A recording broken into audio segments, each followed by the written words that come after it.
دیکھیں ایک تو زبیر صاحب پاکستان تحریک انصاف کی حکومت سے زیادہ جانتے ہیں کہ ان کی حکمت عملی کیا ہے یا ہم انٹرنل کیا بات کرتے ہیں. اب یہ ان کا تجزیہ ہے, یہ سوچ رہے ہیں کہ عمران خان صاحب یہ بات کریں. آف کورس یہ حقائق سے بہت دور ہے. جہاں تک مریم نواز شریف کی کرپشن اور کرپٹ پریکٹسز کی بات ہے, دیکھیں اب زبیر صاحب آئین و قانون کی بالادستی میں یقین رکھتے ہیں, ہم ان کا احترام کرتے ہیں, تو پھر کہتے ہیں کہ اعلیٰ عدالت کے 5 ججز نے جو فیصلہ دیا وہ قانون و آئین سے ماورا تھا, مطلب وہ اس کے مطابق نہیں تھا. یہ ان کا بیانیہ ہے ان کی پارٹی کا. اسی بیانیے کے مطابق اعلیٰ عدالت کے محترم ججز کو پٹیشنر کے وکیل کہا. اب ایک کیس سب جوڈس ہے, وہاں پر مریم نواز کے اوپر بات یہ ہو رہی کہ آپ نے کہا تھا کہ آپ کی لنڈن میں کیا پاکستان میں بھی کوئی اس وجہ سے کرپشن کا چارج نہیں ہے, اس وجہ سے نہیں ہے. زہر صاحب سنیے, لمبا ٹاک شو ہم بات کریں گے. دیکھیں لنڈن کیا پاکستان میں بھی کوئی پراپرٹیز نہیں ہے.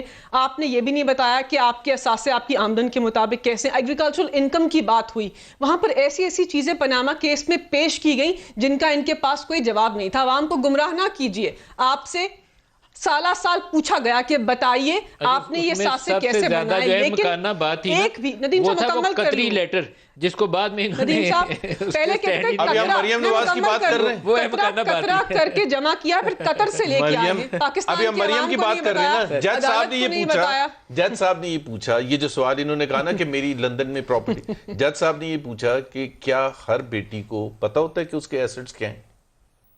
پروسیکیوٹر سے پوچھا کیا آپ یہ یقین کے ساتھ کہہ سکتے ہیں, and is she legally have the right to know اس کے والد صاحب یا اس کی والدہ نے اس کے نام پر کیا کیا ہوا ہے. یہ کوئی چارج ہوتا ہے؟ آپ مجھے بتائیں, یہ کوئی چارج ہے؟ اگر آپ اس بیسس پر سزا دے رہے ہیں مریم کو, تو ہر بیٹی کو سزا یہ ملے گی, اور ایٹ لیسٹ 90% بیٹیوں کو